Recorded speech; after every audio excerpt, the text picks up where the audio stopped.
Fish finger করব, সেই জন্য ভেটকি মাছের ফিলেগুলোকে সরু করে কেটে নিয়েছি, ম্যারিনেট করে রাখবো, বিকেলে ভাজবো।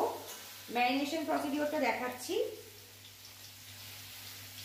সামান্য ভিনিগার নিয়েছি, ভিনিগারের মধ্যে চুবিয়ে রাখবো কিছুক্ষণ।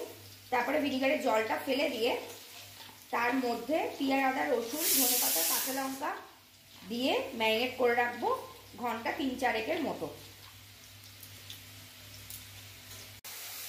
সামান্য পেঁয়াজ রসুন বাটা দিয়ে ম্যারিনেট করে রাখছি। ম্যারিনেশনটা রেখে দেবো বেশ কয়েক ঘন্টা। অনেক কিছু রান্না হচ্ছে তাই রান্নার সাউন্ড পাওয়া যাচ্ছে। আর বাকিটা দিয়ে আমরা ভোলা মাছ করছি, সেজন্য ভোলা মাছের জন্য বেশি পেঁয়াজ আদা রসুন বাটা আছে।